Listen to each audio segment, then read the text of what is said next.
Well, everyone, welcome back to a very exciting episode of the Storybox podcast. Today, my friends, we're going to rethink intelligence, believe it or not, with my guest today. Her name is Dr. Rina Bliss. Now, for those of you that don't know who she is, she's an associate professor of sociology at Rutgers University.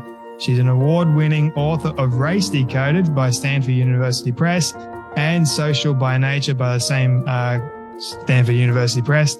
She's an expert on the social significance of emerging genetic science.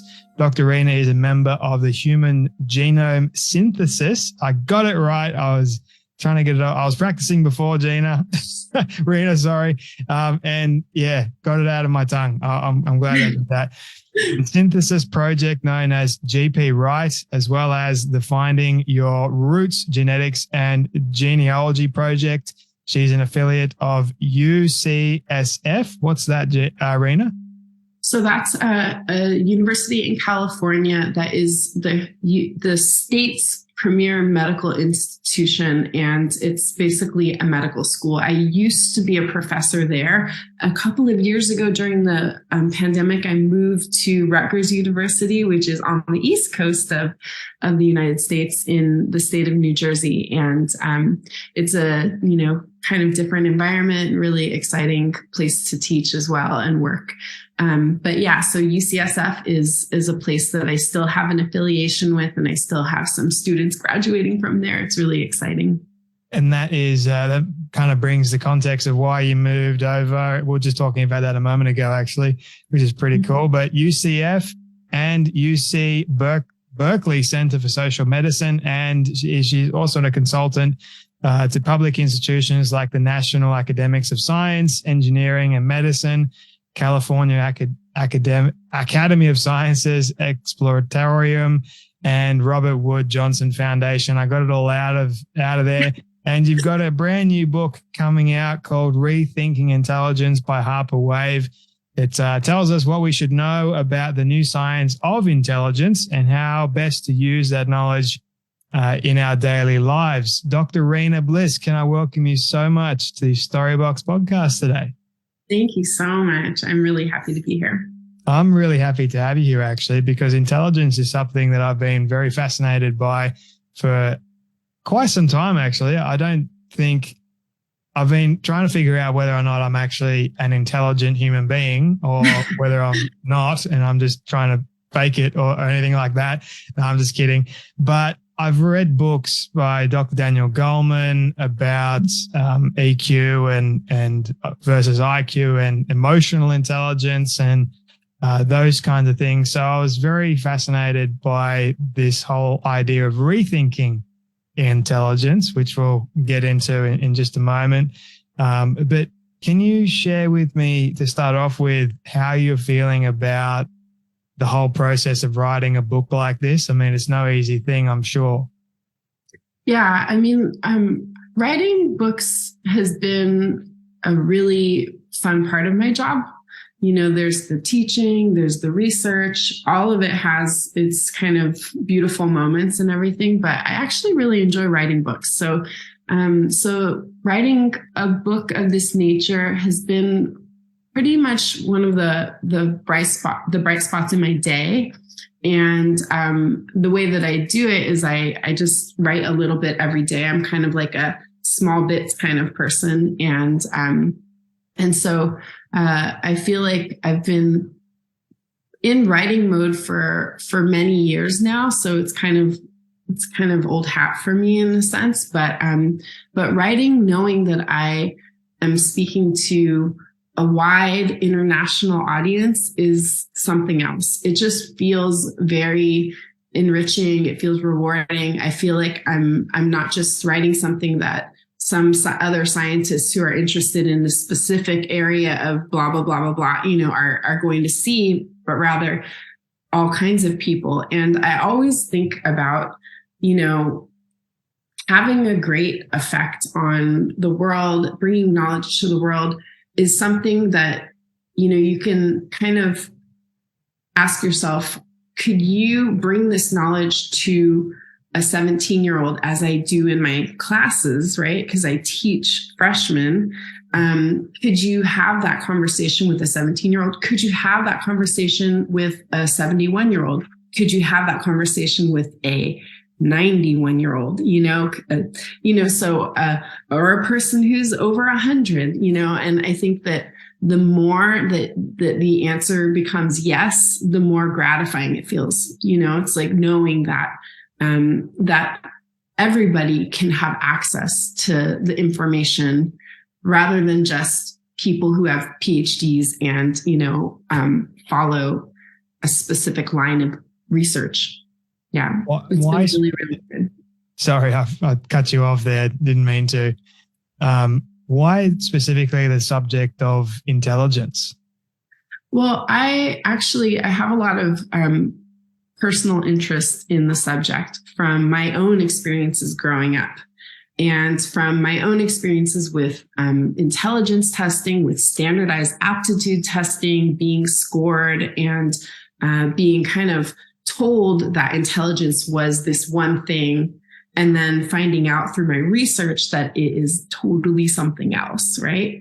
So I started out, being just a, little kid in LA in the 80s. I grew up in an immigrant community, and there were people from all over the world, people from, everywhere pretty much in my community.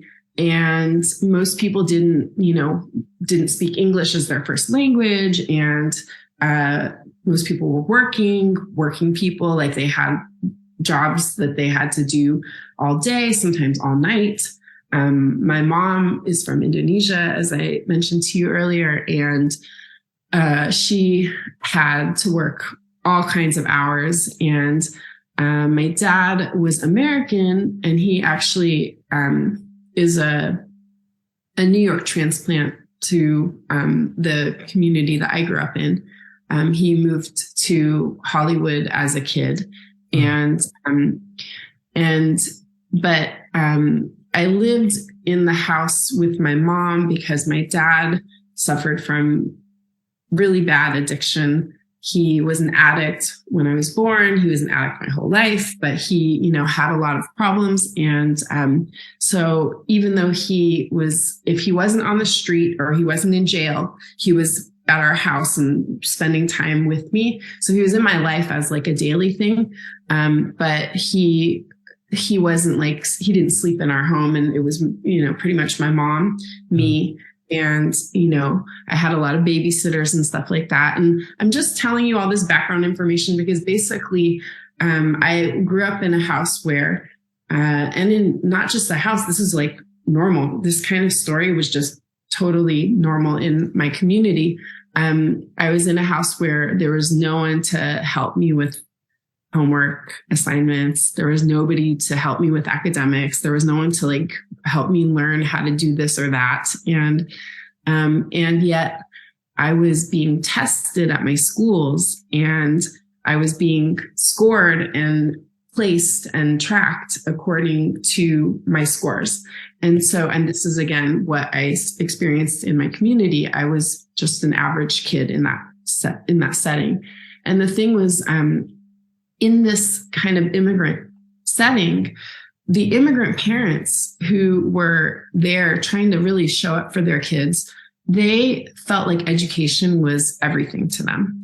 It was a way to get from point A to point B. It was a way to access the American dream. It was a way to make it worthwhile that they had moved from whatever situation they had to leave. Most people had to leave. So it was just there was a reason to leave, obviously, and to come here, and here being the US. And so the parents really wanted us to test into gifted programs. So my first test was at 5, and I failed the test. So I didn't test out of my school to go to the gifted school, because there was a school that was like the gifted school in my community. And none of my friends tested into that school either. So no surprise there. And then I did test eventually into my school's within its own, Hall's gifted program. So I did get tracked for a better academic education.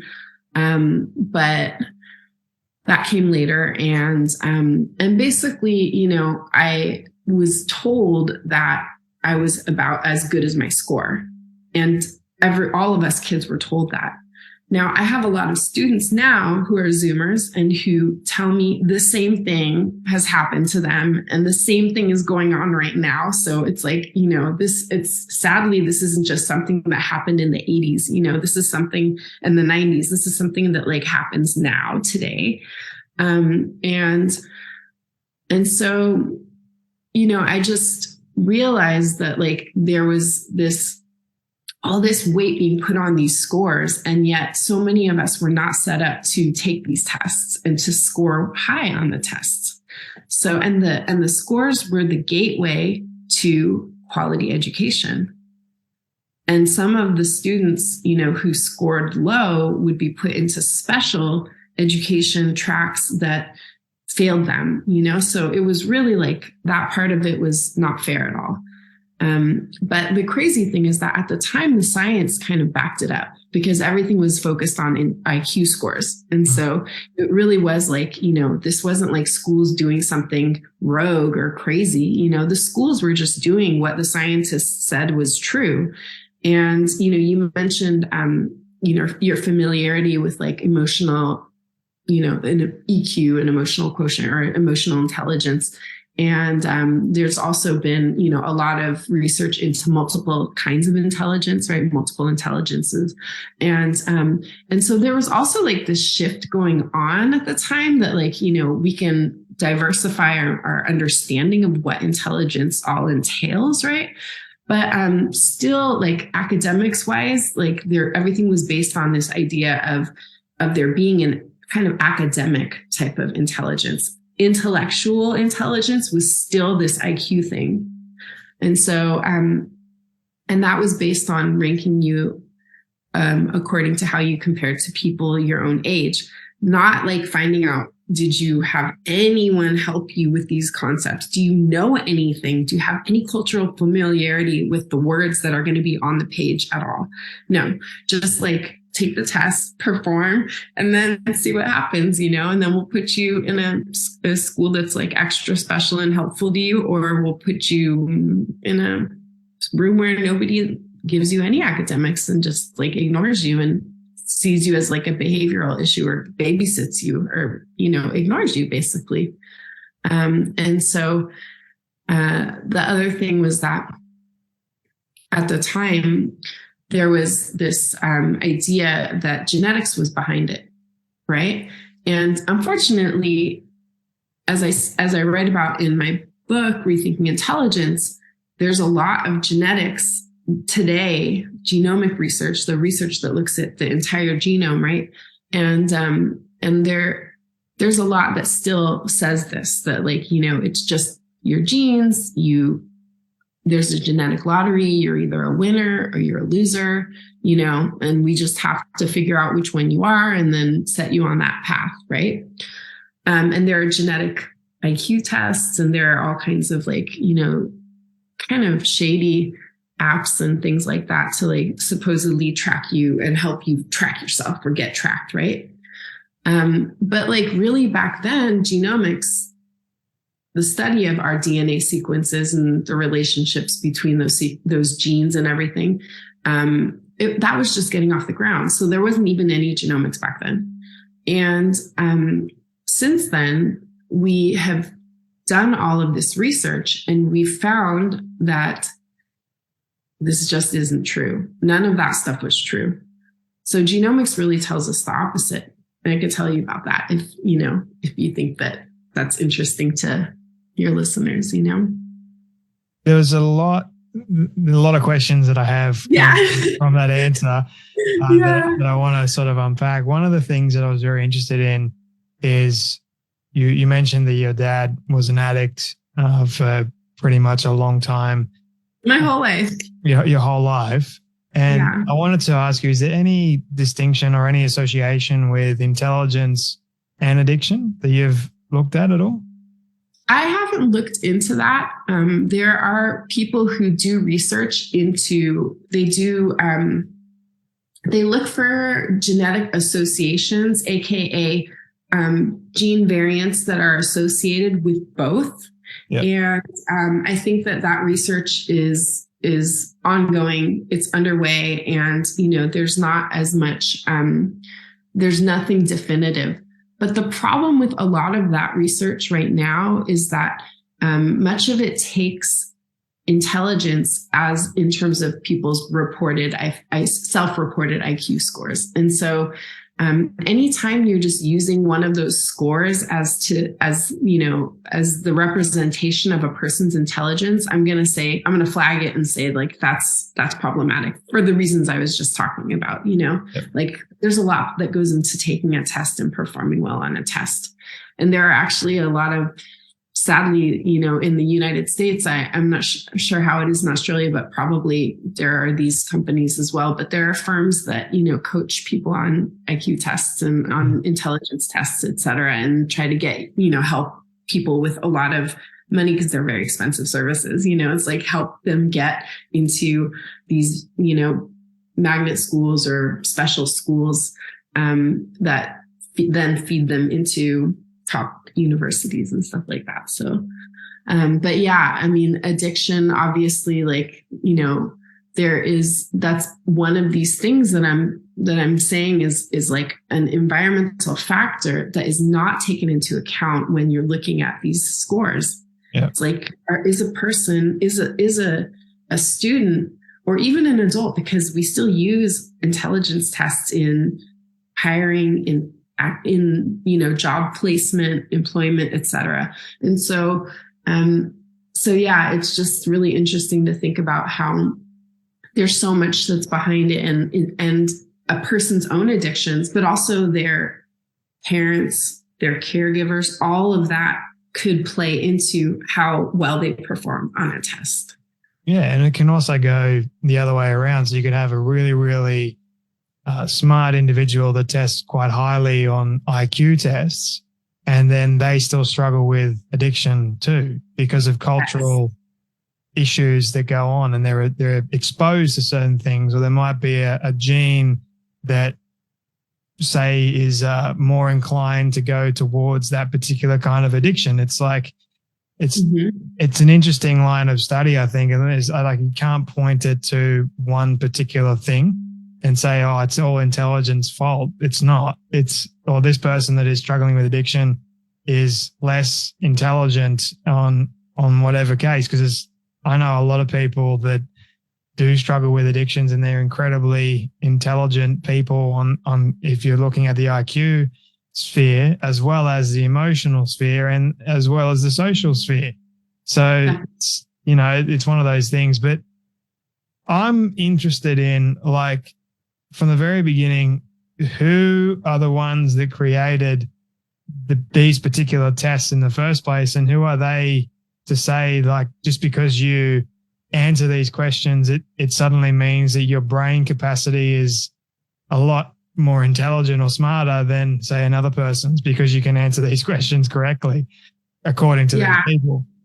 There's a person who came up with the idea of intelligence testing, and then there are two people who came up with the IQ test that we still use, but it's been massaged through many different hands, many different scientists' hands. And so, I'll just tell you about the person who came up with the idea in the first place, because his framework is at the base of today's intelligence tests anyway. So it's kind of like, no matter who, massaged it and who came up with the questions and whatnot, it's like the idea of ranking and comparing according to your, to other people in your community or your peer group, et cetera. Just that whole idea that you need to rank IQ and compare you to others comes from Francis Galton, who was an early geneticist. He was the cousin of Charles Darwin. Oh. So he was basically family and, close to his cousin, and took that idea of genetics and then created a lot of science and meaning around it, right? But he was also the person who introduced the idea of eugenics. So the intelligence tests were supposed to identify less intelligent people so that you could eventually exterminate them, or you could do something with them to basically get them, remove them from society, or do something, incarcerate them, do something terrible to them, right? Sterilize them, whatnot. And so his idea, I could go into, that would be a whole long episode to talk about that story, but he basically had very, very unsavory politics, and he was successful with it. And so for so many years after he introduced this idea of the intelligence test and of the superiority of, in his own words, of white Europeans, upper class Englishmen, blah, blah, blah, blah, blah. He had a book called Hereditary Genius. So you can see where this is going, right? Yeah. So his whole thing was just to basically kill off anybody who was not a member of his own social group and class, and a lot of it was class-based. It was race-based, it was class-based, it was gender, it was all kinds of horrible ideas. And unfortunately, we've just taken this framework and we've kept it alive. And, I would rather see it go. But at the same time, I understand that there have been a lot of companies that have tried to create better intelligence tests, more sensitive intelligence tests. There are some that are one-on-one with a psychologist, and so it's that's a little different model. And, but still this idea of just taking someone's performance and then scoring them according to how they compare to others. It still is, to me, questionable, because I'm okay, well, again, how are we to know what is all behind that performance on that day at that specific time? And if you gave people all the things that would help them to improve their score, would it improve their score? A lot of research into IQ testing and intelligence testing says yes, it does. You can bump up people's scores, even a whole bracket from low intelligence to average, or from average to high. You can bump it up just by giving people better nutrition, a safer place to live. Even stereotypes play into it, what people think how well they think they're going to do. And that's based on all kinds of stereotypes about what they look like and, how smart they're supposed to be as a group of people. Right. So, yeah. It kind of reminds me of sort of the Nazis' theory, or Hitler's theory of the master race. It's that's just an extreme version, but the other guy that created this IQ test, or his theory was pretty much in line with that, with what Hitler was doing as well. But he didn't go and kill, I think, millions and millions of people in the process. But I think Hitler probably did research. Hitler was, I hate to say the word, he was educated in a lot of things. And because of that, he knew what he wanted. And unfortunately, a lot of people were blind to those real facts and went along with his ideology and his agenda. And it kind of also reminds me of Charles Darwin. I think it was him that came up with the strongest shall survive, or that sort of line of thinking. So if you have Yeah, Herbert Spencer was a person who was a great thinker of his time, and he came up with survival of the fittest. Yeah. Right. And Charles Darwin loved it. Yeah. He took that and he was like, yes, this is really a good explanation of what I'm seeing here. So yes, he supported that idea of survival of the fittest, right? Which is pretty much why I think we just got a sort of, like you were saying, a massage version of it in today's society, because as you look at it, hire people that score higher on the IQ test or end up with these higher paying jobs that we've created in society. So they end up getting more opportunity, more money, and which just creates this higher status within society. If you're smarter than, say, someone that didn't go to university, according to an IQ test, then society looks at that more positively, which I think is wrong. Right. It's basically saying, okay, if you perform well on this test, we're going to give you a leg up. And then if you get the leg up here, you're going to get another leg up next, every time that we're going to judge you and push you somewhere, you're going to get more legs up. And that's exactly what happens. It's like, one of my students was telling me about how her first test came at 3 as she was trying to get into the public preschool, which is not available to all people in the United States. There are very few public preschools. It's mostly just private preschools. And so she tested high and got into this public preschool. And then, and that gave her an extra year or 2 of education before going to the elementary school. So she was able to go to test then into a better elementary school that had a gifted program. And then, she was basically moved every single time there was an opportunity to get into the next higher quality form of curriculum or advanced whatever, she would get that and she would make her way up. And meanwhile, people in her community were just, never got to go to the public school, and just the fact that in the US that this is the public system is really unfortunate because, it just favors people who have the means to, get the nutrition they need, to get the sleep they need, to feel safe and to have no distractions and to have help with their homework and be taught how to read and how to count and how to do math at home and all of the things that I do with my children, but, that weren't done with me, So, I think that it's really an unfair kind of system that we have. I think even the language behind calling something the school for the gifted, right? Gifted in what? Just because they scored highly on an IQ test. I mean, they could be, and here's another question I've always wondered, does the kid know that they are, quote, more smarter than somebody else? Or is that just someone an adult telling them, hey, you're gifted because you scored highly on this test? So it makes them feel good and gives them a little bit more confidence, you think?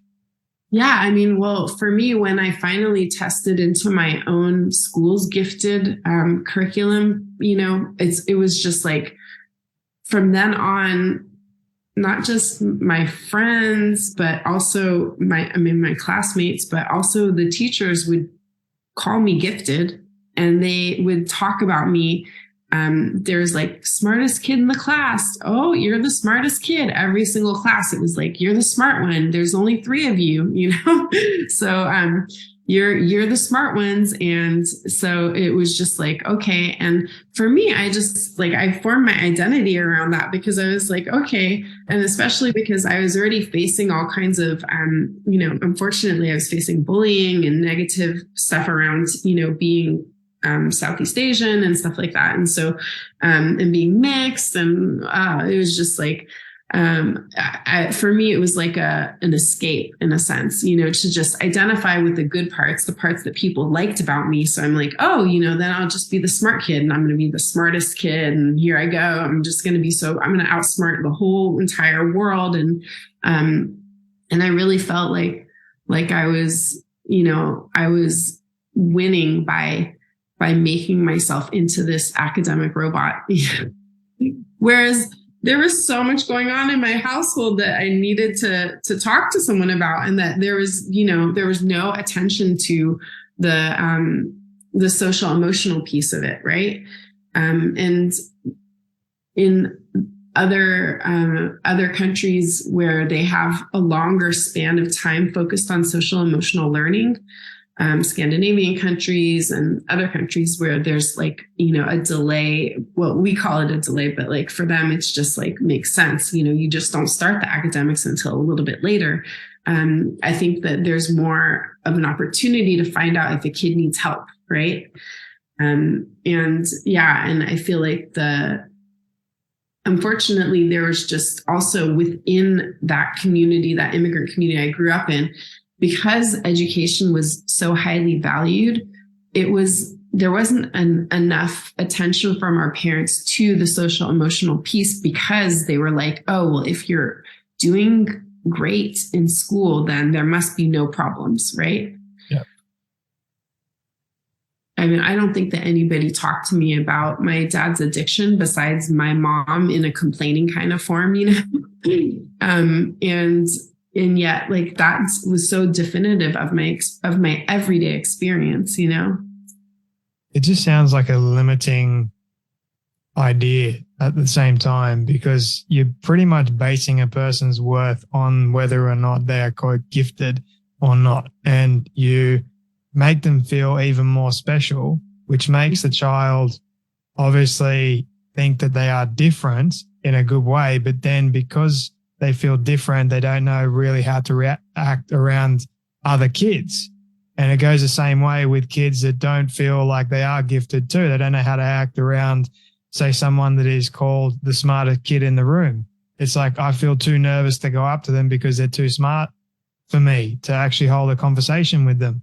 So it's like we're creating this society of young people that are attaching these ideas and these beliefs to their identity, but yet they're struggling even more, and they can't speak up about it because, say, for example, someone says, you're super intelligent, but that means, okay, fantastic, I'm super intelligent, but because I'm struggling if I struggle, God forbid that I struggle, I can't because I'm too intelligent. I've got to deal with this on my own. I can't speak to somebody else. What would happen if I do mention that I'm struggling with something? I'm meant to have all this figured out. That's Exactly. the sort of narrative that is, quote, being created for a young person. And it can go the other way as well with someone that has been told they aren't intelligent. It's backwards. It really is. Us against each other. And I see it happening for my kids already because, I have kids in the public school system for the first time. This year has been the first time that I've had anyone in the mainstream education system. And they are my twins. They're already kind of getting that smart kids kind of, buzz about them. Not like, there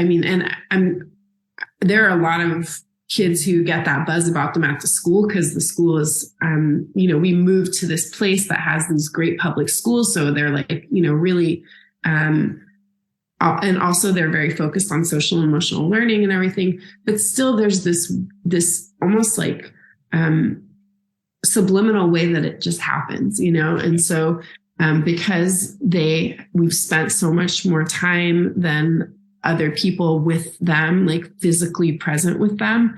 I'm a writer. I spend most of my time at home writing. And if I do research, I can do a lot of research online. And if I travel for it, it's like basically I'm mostly present with my kids. If they were at home, I was at home. My husband is a musician, a sound designer, a composer. So he also can do most things at home. And when he would go to perform, it would be after they were asleep, So it's like, we've been in the house. We've been like doing all of these activities, projects, reading, everything, it's like the other kids don't have that. We're definitely not we're not the most affluent people in our community. We're like on the lower end of things over here. But but still a lot of the parents who are, more like the standard here they work a lot of hours.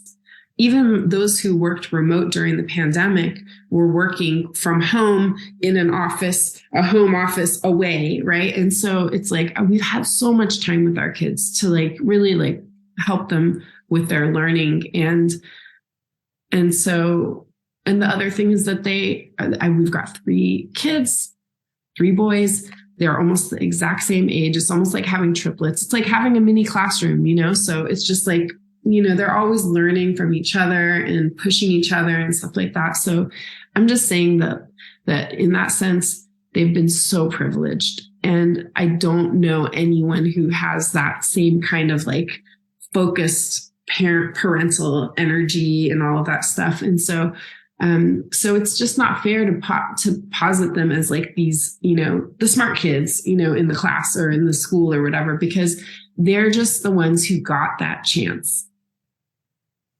I remember when I was younger, so I had to be homeschooled because I wasn't exactly smart enough and mature enough to enter into a school environment. And I remember struggling with math, with science, and feeling an enormous amount of pressure when it would come, and anxiety that came as a result of having to succeed and get good grades in exams. Like, I'm not exactly sure where the pressure came that I put on myself. Like, I know there's a start where it actually began, but I think I just wanted to be, if I had a level of intelligence for myself, that would make me feel good.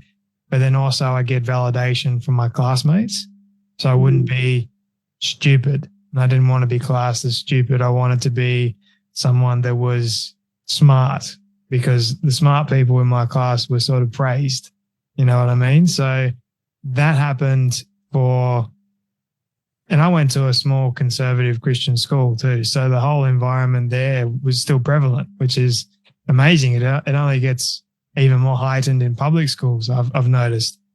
But then I sort of have now, as I get older and as my brain develops and as life sort of unfolds for me, and doing this show, I find myself being more curious and more fascinated than I was. I mean, I was really curious and really fascinated when I was a kid, but I guess I was more nervous and more afraid to seek out ideas and seek out questions because I always cared too much about what other people thought of me and the way I articulated certain things. But now as an adult, I'm like, so what?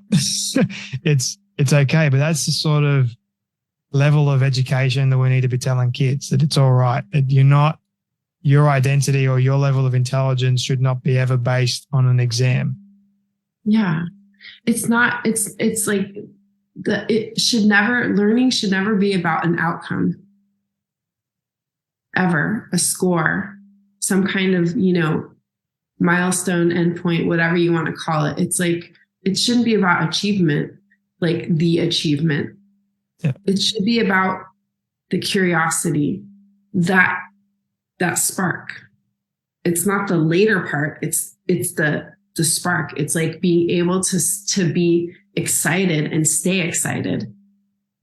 And I feel that with my kids. I also feel that with my students. I'm just like, this isn't me cramming some data into their brains and then trying to like trick them with some gotcha questions, to like mess them up and then show them and then make a curve of how everyone performed and then tell them, well, sorry, you could never have been at the high scoring, high performing tail because by definition, you are going to be somewhere in, like, most of the people are going to be somewhere in the middle. Right. So, and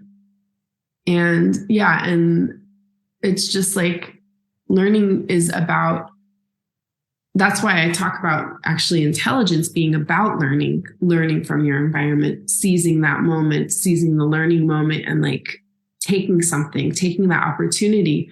And as a teacher, and as a parent, like I just feel like that's what I want for my learners. I want them to feel that curiosity, get passionate about it, and embrace that feeling and continue on with it. And I don't care what the data is. Like, I don't care what they choose to focus on. It should actually change. It shouldn't be the same thing all the time. That would be like, why? I just don't know why you would do that. In fact, I feel like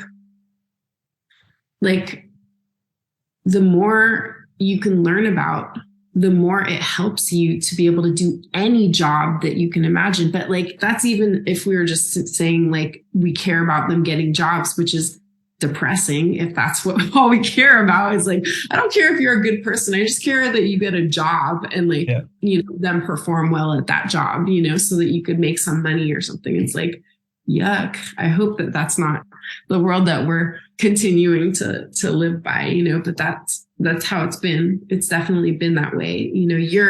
Your experience, my experience, my students who are,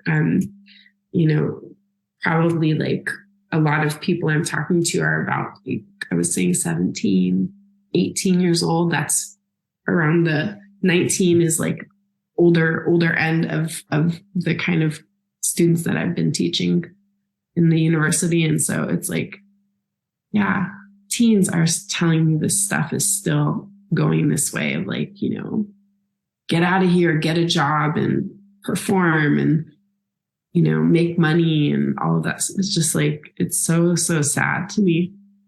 We've got they call it the Atar system here in Australia. So pretty much you've got to do, in Sydney, you have to do the HSC.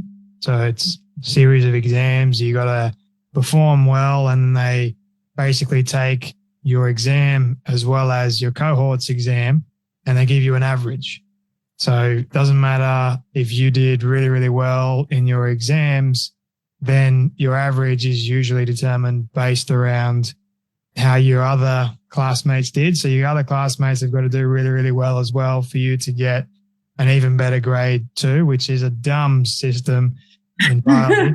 But that's the way it is, unfortunately. And I remember feeling like getting my ATAR result, it wasn't exactly the best result. I felt so dumb. I'm like, what? My life's over. Because what I wanted to do, I couldn't now do because I didn't have the grade to be able to do it. And sure, they told me, you know what, there's other pathways for you to get into university and study the thing that you want to study. But then I just felt dumb because I didn't actually get it the first time. Now I've got to take all these other different directions and pathways to get to the same degree that I could have gotten into before. But an exam told me that I wasn't smart enough to get into it. So who's to say that it was business? And I mean, why do you need an ATAR of 90 something or 80 something to get into a business degree? But that's the way that it is. I mean, I understand. I'll tell you why. There's a reason. Please do. It's because they don't have a lot of spots. Yeah. And the reason, then you're like, why don't they have a lot of spots? It's because they don't believe that everybody deserves that education. Yeah. Smarter, the better. We'll have smart business people to make us more money. Yeah. If they thought like in Finland or Denmark or wherever they give you free graduate education and free undergraduate education, etc.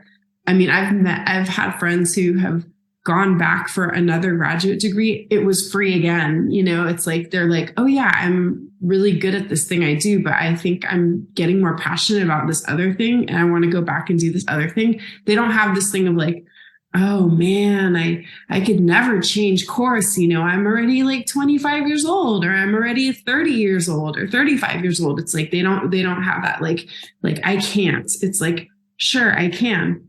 because my country thinks that we all can, right? Like, it's not like, oh, you got in, you're at that high tail end of the curve, and so only you can do this stuff. It's more like, sure, you want to do it, let's do it, right? And that's why their literacy rates, their financial literacy rates, their, all of their, their math literacy, all of like scientific literacy, it's all like off the charts, right? Because everybody gets that education if they want it, right? So that part of it is just so also, disturbing and heartbreaking to me. Is just that that's how it works here in the US too. It's just, we've only got a few spots, only the cream of the crop, and don't even bother applying. And I teach at a public school. It's one of the biggest public schools in the country. And the admissions process is just so sad to see, like, okay, we're going to accept like 5 people from this applicant pool of like hundreds of people, it's like, why would the public school that's supposed to be one of the biggest in the whole country only accept 5 people in this this discipline? It's just crazy to me. But that's because we don't think that everybody can go. We think we can only, have a handful of people. And so out of hundreds of people, there's going to be a handful of people who will get that education, and no more than that. And the whole scholarship program too, that's another issue entirely. But yeah, it's also like, I wonder if it's more because the American education system, like to go to university and study at a university, it's just crazy. You end up in so much debt, and they expect you to live in society, which is another reason why they're like, well, if you've got rich parents that can pay for you, we're going to give you more access. Yeah. Like, it's similar here in Australia. Like, the government gives us what they call the Hex Debt. So it's a debt, you got to pay it off eventually, but they pay for you to have a level of education to some degree. But you got to be an Australian citizen in order to get that Hex Debt, and you got to be able to show the government that you are able to pay this off eventually. So that's by getting a job and working your backside off by getting into debt to the government. So you want to do well, you want to do the best that you possibly can, but then again, the education system wants you to be put into a box. Mm-hmm. This is the way it's supposed to be. This is the way you're supposed to think and behave and act while you're here. You can't have external lines of thought because, God forbid, that happens. We don't like you if you have that. We want you to go this way.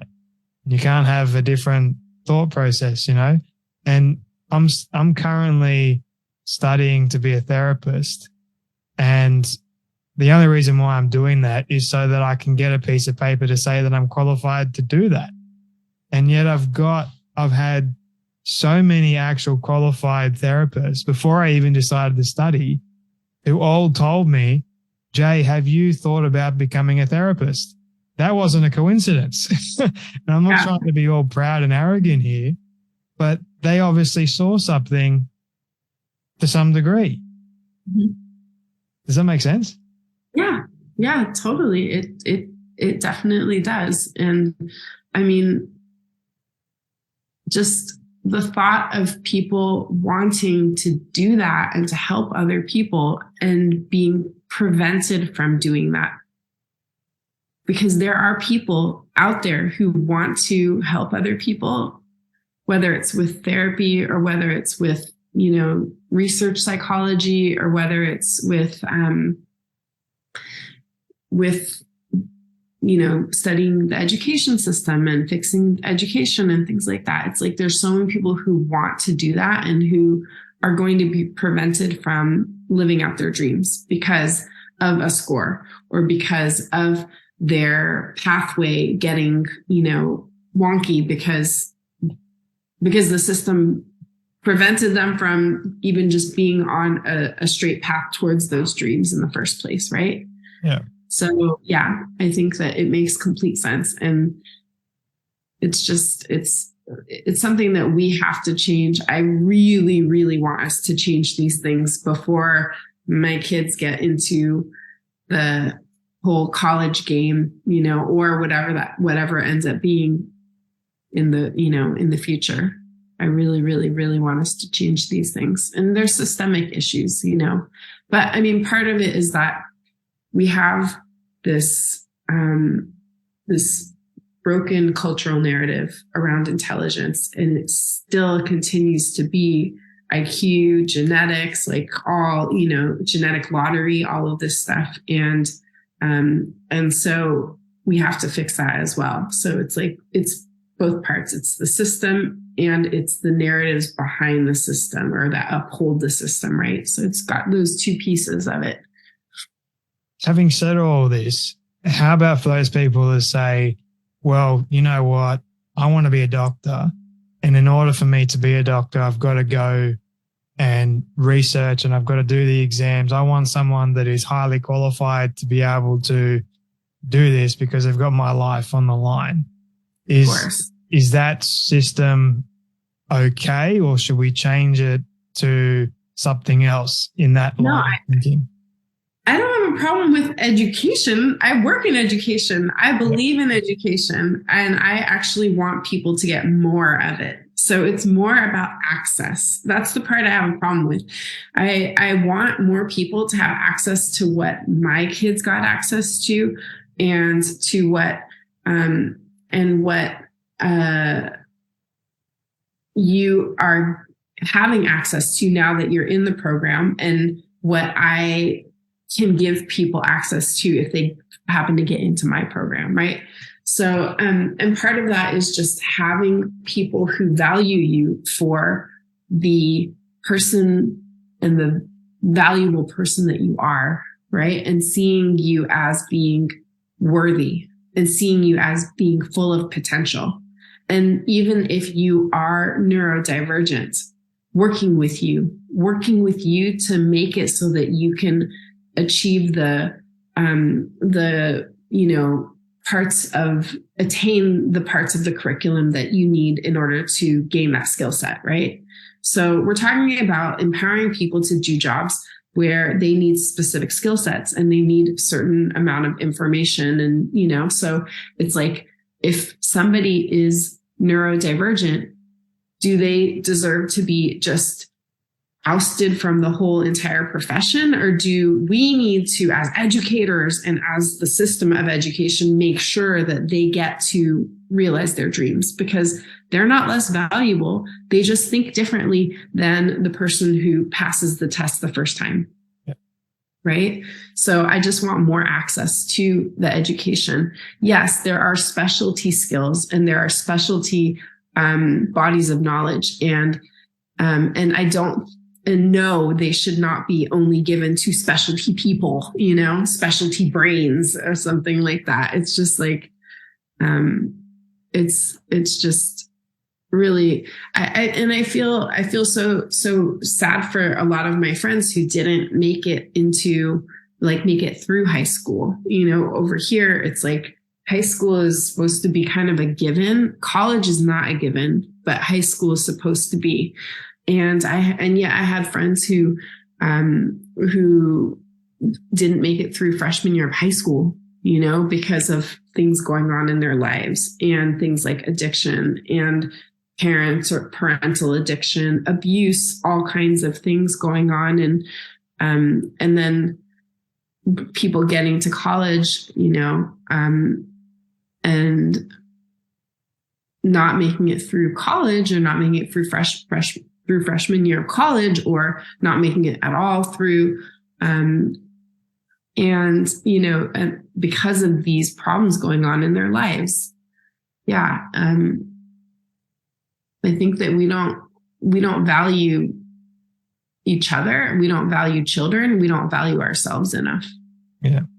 So it's basically not having it about this person is just a number. We're going to give this person the dignity that they deserve. They are a human being able to study. We're going to give them as many opportunities as we can and more access to help and to support and those sort of things.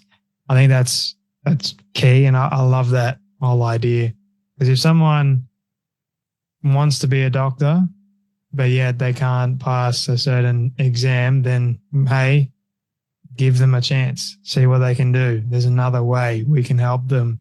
There's also different learning abilities. It's not just an exam, right? Like, Exactly. we've got to help young people a bit more. But I also wanted to ask you about this. This is something that I've been thinking about recently. And I always say experience will be the best teacher in life. Is that something that you agree with or disagree with?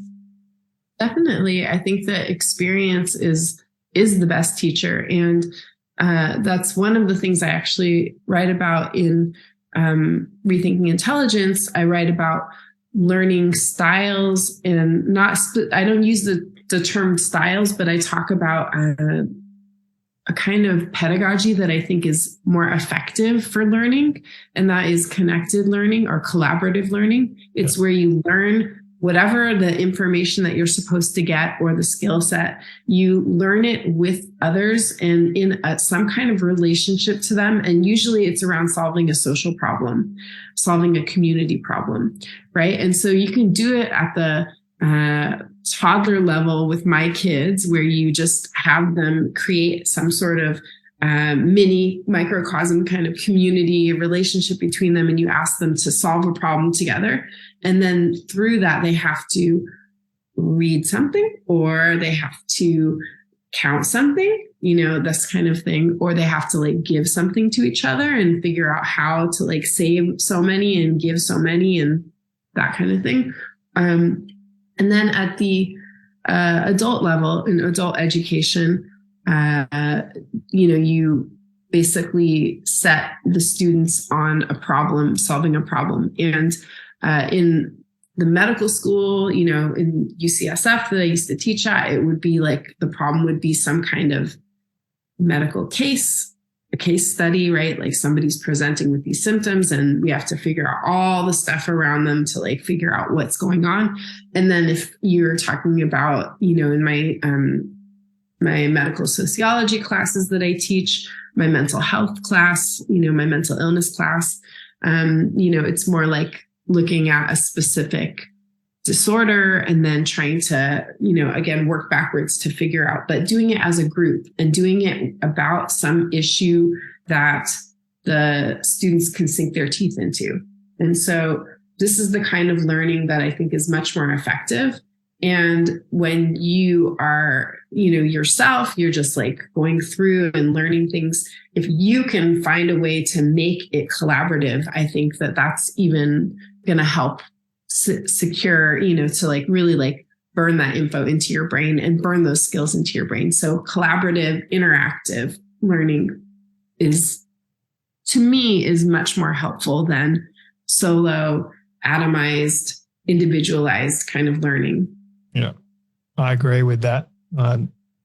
Having people sort of bounce ideas off each other is always good. So you can learn what another person thinks about something, as opposed to just you thinking about the one thing all the time. That's cool. So your new book is called Rethinking Intelligence. I want to give people sort of a better understanding of what's actually within the book so they can sort of get excited. I'm already excited about it just from this conversation, but are you able to give people a sort of brief overview and description of what they can expect when they read the book? Definitely. So I kind of have the book in 3 parts. The first part is really focused on understanding the science that's out there today. I do a little bit of kind of going back into history and understanding where we got this idea of IQ, our modern idea, our contemporary idea, I should say, of intelligence based on IQ. And I kind of debunk that science and show how it's been debunked for, quite a long time now.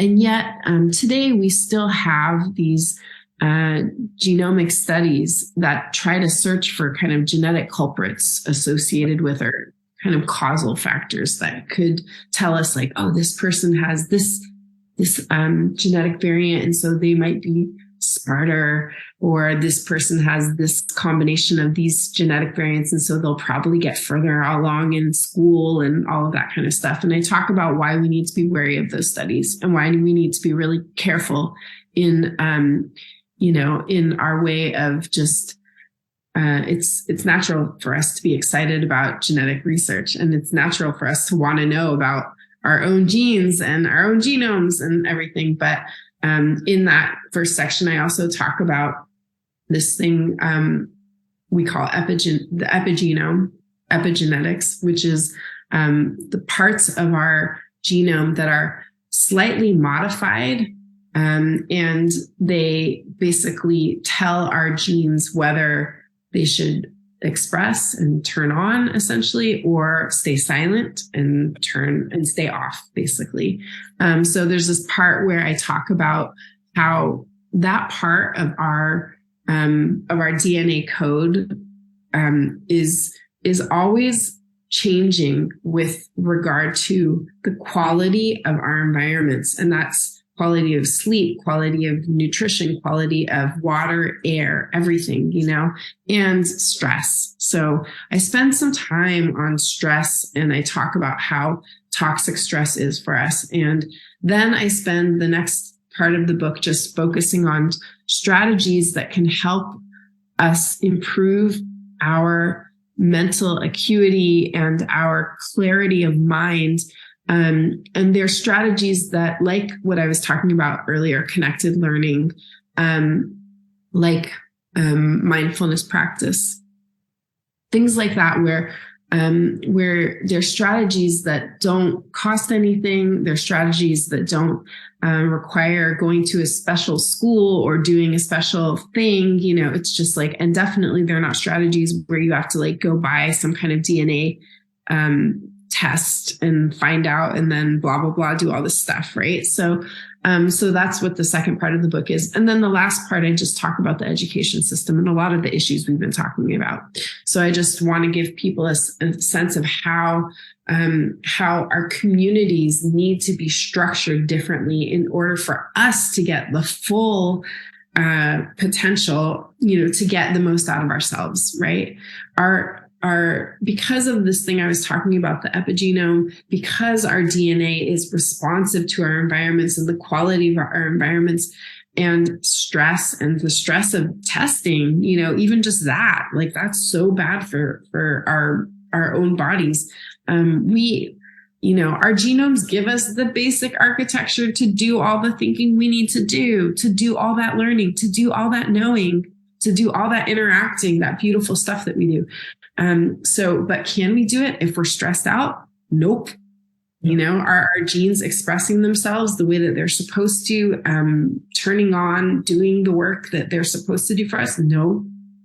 So, that's what the book in a nutshell is, trying to get us to that point where we can see that if we think of intelligence as a process, as a kind of awareness of the potential to learn, and if we change our system so that everybody can access that and can do that, then we will have a much better quality of life as individuals and a much better society.